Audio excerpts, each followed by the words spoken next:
The year was 1939. While America was still under the shadow of the Great Depression and looking up at the storm clouds of approaching war, the growing Roman Catholic population of Indianapolis christened a new church way up north at the corner of 46th and Illinois Streets. The compact structure would stand for 3 decades until it was destroyed by fire. It nourished generations with the sacraments and core values of the faith. The school, built alongside it in 1941, carried the message so well that it would win national recognition for all-around excellence and for engaging young people in the larger world. In the early chapters of its history, St. Thomas Aquinas Parish was a conservative place. A prominent priest in the archdiocese described it as typical of churches in the time before the Second Vatican Council. It was a good parish for that day, he said. In those days, a good parish was where most of the people went to church on Sundays and sent their kids to the Catholic school. St. Thomas didn't try to move forward as far as the race question. Well, the race question. The many social justice questions for that matter. The many struggles that would take place in the Butler-Tarkington neighborhood, one of America's most diverse and progressive neighborhoods. And of course, the Second Vatican Council.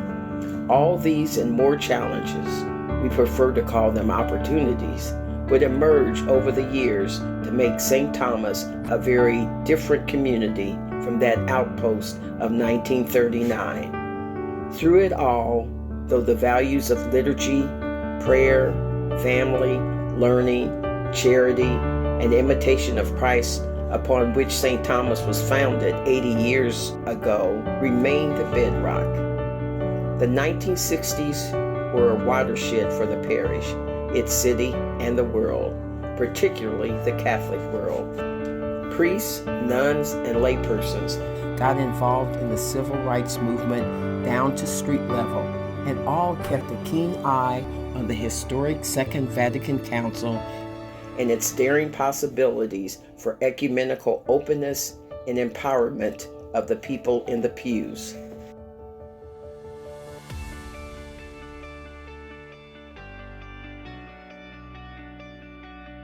The late Monsignor Raymond Bosler was both St. Thomas pastor and an expert observer of the Council for the Indianapolis Archdiocese. He returned from Rome determined to put his parish on the cutting edge of the new order. The new church, designed under Monsignor Bosler's leadership by the famed Indy architect Evans Woolen, was meant to embody what might be called a radical return to the simplicity and democracy of early Christianity. Sheer brick outer walls, cinder block inner walls, no marble floor, no sanctuary.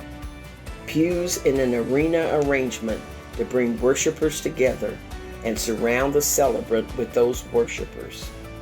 The whole point, said the late Reverend William Munschauer, who was assistant pastor then and later pastor, was to make a basic point. The people are the parish. By the time the church we now occupied opened in 1969, St. Thomas had established itself as one of a kind, a microcosm of the communities it served, just outside the door and well over the horizon. God's people in extraordinary variety was our slogan, and we meant it. The legacy has stayed alive and well. It was spurred on by such actions as our proclamation of interracial welcome in 1975, the desegregation of the Riviera Club in 1980, and our public stands against discrimination of all stripes and violence of every excuse. Now there is a caveat to that, of course. We mustn't be naive. Keeping momentum for renewal cannot be taken for granted and cannot be done by lip service, whether it's out in the world or in the pews and in the hearts of those who occupy them.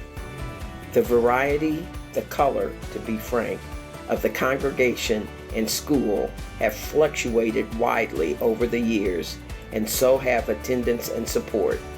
The record shows, however, that complacency is a threat this congregation is always ready to take on. Time and again, God's people, in extraordinary variety, bring home their commitment to follow the gospel and witness the Eucharist in every aspect of life.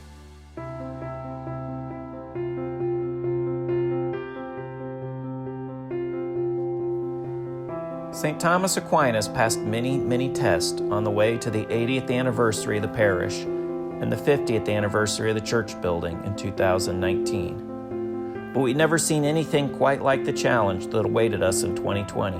The coronavirus pandemic that swept the planet drove us out of the pews and onto our home computers for Mass. The entire STA campus shut down for months. Students and staff abruptly pivoted to online school, eventually returning to staggered, socially distanced classes, wearing masks and sitting behind protective screens. The meetings and social events that fortified and bonded our community had to be done remotely, scaled back sharply, or suspended entirely. Parishioners' plans for weddings, baptisms, confirmations, and funerals were upended and postponed indefinitely. Yes, everything changed. Yet in the deepest sense, down at the core of our mission and values, St. Thomas stayed the course. It's good to ask what we have done through one of the most trying periods we have known. The answer is that we have continued to do what we are known for, and then some. Our house has weathered the storm through the strength of our 4 pillars. Spiritual growth, number 1. Community engagement, which flows naturally from that enrichment. Dialogue, truth, and faith, taking our understanding of God's Word and the world's needs to ever higher levels. Last but not least, stewardship. Seeing to the material business of keeping the lights on for God's place on earth. At the heart of spiritual growth, the Mass. No aspect of St. Thomas was more transitional, even before the pandemic struck. Father Michael Hoyt stepped aside from his pastorate in January 2020 to discern his calling. And for 7 months, a succession of priests generously came forth to continue celebrating liturgies while we awaited a new pastor. Father Varghese Maliakal arrived in August 2020. A missionary priest for 35 years, Father Varghese is the former pastor and administrator of several parishes in Indiana and was a pastor and seminary rector in India for more than a decade. He has navigated social distancing, masking, and the gradual progress from virtual to growing indoor liturgies, all while making this parish his home and all of us his family. Meanwhile, through these same confounding conditions, the work under our other pillars has gone on. Some examples. Our Boulevard Place food pantry, one of the city's busiest and best, not only stayed open during the pandemic, but also expanded greatly and received a gorgeous facelift thanks to an army of volunteers, skilled craftspeople, and magnificent donors. The Race and Culture Committee offered a virtual prayer service for Rachel Healing after the murder of George Floyd, followed by workshops and other opportunities to pray, learn, and work to bring about racial and social justice. When Mass went to live streaming, parishioners responded willingly to appeals for shifting to online giving. Even Sausage Fest pivoted to the internet. Now it's Gala Take Two's turn. As we can all attest, these achievements are just a glimpse into our determination to be true to the St. Thomas Aquinas traditions, into our defiance of whatever forces rise against us, and into our recognition of the absolute need for God's help and the absolute power His grace instills in our humble Christian community.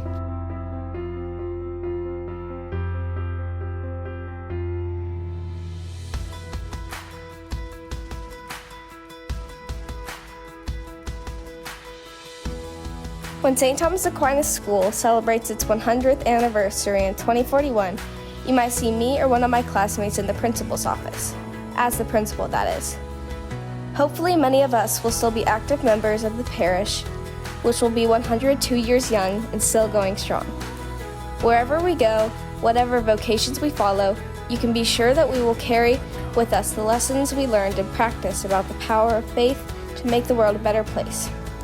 Those lessons go all the way back to the beginning of our special community, and that world begins right here, with ourselves, our families, our friends, and fellow worshipers, our neighborhood, and our city.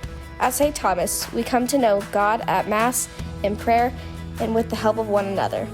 We will always be a church that puts the people up close and up front. Under the guidance of Father Varghese, we will continue to meet our challenges by making sure that we love and serve Jesus in all parts of our lives, that we return to the sacraments again and again to be fed, forgiven, and strengthened, that we welcome all, grow the gifts and talents we've been given, and together use them to bring about a world of compassion, truth, and hope. We might serve as Eucharistic ministers, singers, catechists, youth members, fundraisers, or contributors to dozens of other missions that St. Thomas will not only keep going in the coming years, but surely add to as times and needs change.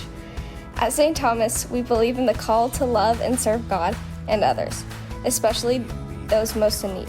We feel instructed by Jesus Christ to bear witness against poverty, injustice, and all forms of violence, wherever we find them. Surely one of our most significant undertakings, the Creation Care Ministry, will take on more and more importance. It affects our own day-to-day activities as God's caretakers, and it will decide the fate of the entire earth, far past our lifespans. Our students and teachers have been leaders in creation care, and they have been partners as well in our long relationship with our sister parish in Belle Riviere, Haiti, and its school named St. Thomas in honor of our friendship. In addition to raising funds to help with health, education, and other needs at St. Marie Vianney, the students have become pen pals with their peers across the water and have learned Creole and taught English in the bargain.